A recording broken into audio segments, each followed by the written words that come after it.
Yeah, and I'd like to be clear that I do not think that this was intended, but I do take it as a very positive and benefited takeaway in terms of the greater creator of all and things and spiritual benefits and blessings of all human beings that loves us all kind of, benefits of the force and understanding positive takeaway.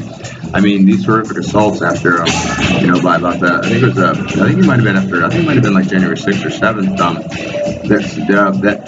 I'm not kidding about this thing that people call the God spell, the duality curse, that may be best understood as a 90-year death curse that was somehow jacked into the back of my skull. As is one of those horrific slave mutilations and torture that's never supposed to be done to somebody because it's almost impossible to ever undo. But I constantly, from about the fall of 2013 on, or maybe it was the summer, had to live with this and strategize within my mind and deal with in my mind and operate and work within my mind this intense fear and concern at all times that completely changed and adjusted my entire lifestyle, habits, behaviors, and approach to things because I had to constantly live with ever-present fear of being kidnapped, made to disappear, and tortured in a box. That no matter what they did to me, cut me up, tore me to pieces, burn me alive, anything like that I would experience it, suffer it, and still be alive for 90 years. And it was presented to me when it happened as a duality, where I like passed out and I had a dream. I was up in like a Mount Olympus situation, and God, and Yahweh Jehovah, I've 90 years. You have we're doing this. Is what happens, the 90 years for you being kidnapped, tortured, and you are to present me to the world as Baphomet, the masculine god of the earth, and that's how I am. And this is what I do.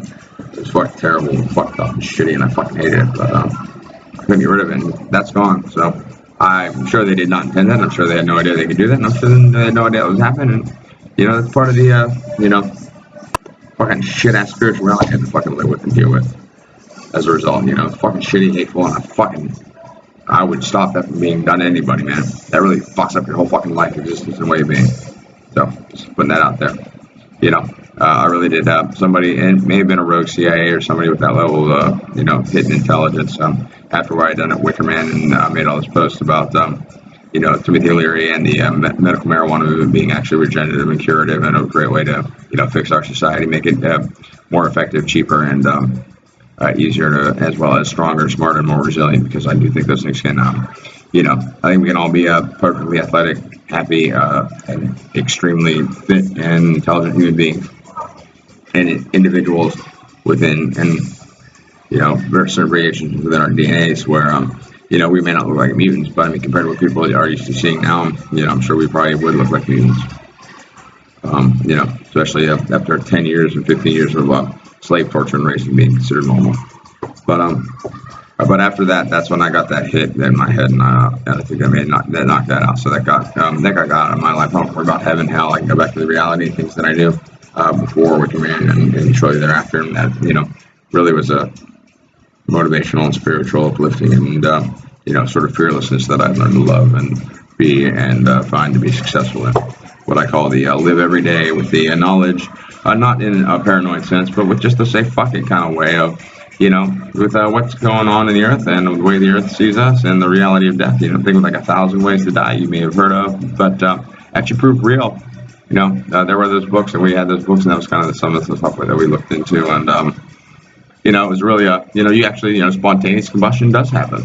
Bodies do burst into flames for no fucking reason. They said there's something to do with electricity and energy, and things like that. So, I mean, it was after I had gotten fucking jumped on my fucking bike on the way home, and so it's just like, and how did I deal with the PTSD? And that was how actually, and they actually put me on what I called a magical reality path, where I'm kind of just following my instincts of like what maybe I felt like doing when I had free time to feel like doing something. Usually brought me cool, awesome, great, or beneficial things. First seen by hanging out with Leah when we were ex-girlfriend and boyfriend. After that happened, I was chilling with her and her mom down at Southside, and that was when I kind of started with that. I was like, fuck it, dude. From a little kid onward, I love the smell of cigarettes. I always thought looked good, and I always wanted to smoke cigarettes. And you know what? Fucking dude, it's supposed to be good for stress. I remember grabbing the Camel Light out of the fucking ashtray because back in the days when you still smoke inside. And me and her mom and like these old hippie dudes, smoke cigarettes, drink coffee, and in the back you smoke weed. Get herb.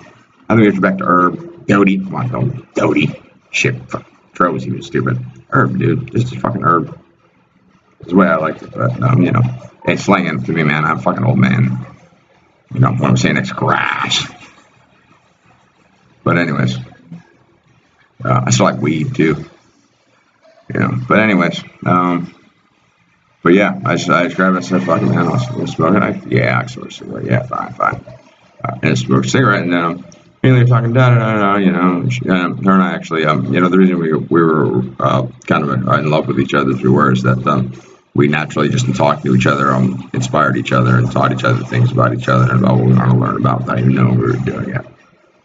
I call it true love. Is what I did.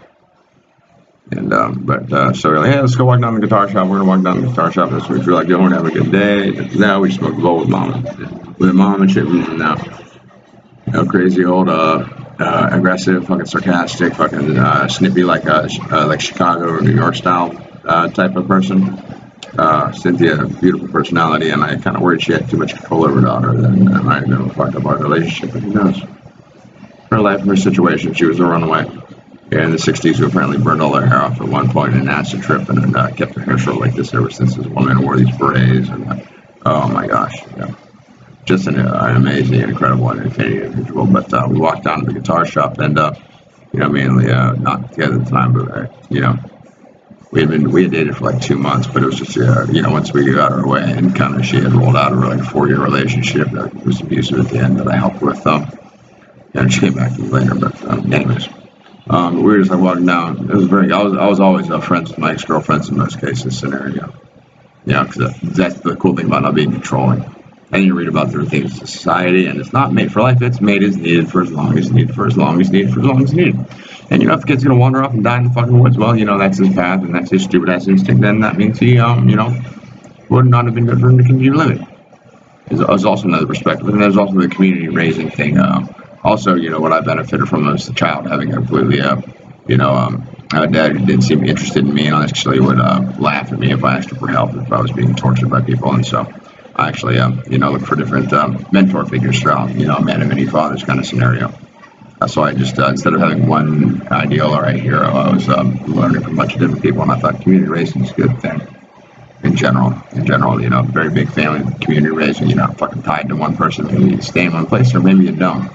And then it's just, things like that. Sex at Dawn really kind of broke some things up for me about, like community child raising, maybe not matriarchy is a good idea. We got to stick with equality.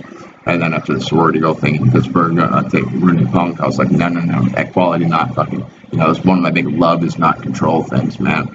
You do not control what you love. You actually inspire what you love, which is crazy. And if it comes back to you, wow, and it leaves, wow, and it just goes insane and it's crazy. You just can't fucking deal with it anymore.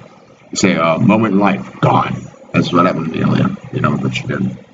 But we walked down to the guitar store and two $2,500 '78 Gibson fucking SG guitar.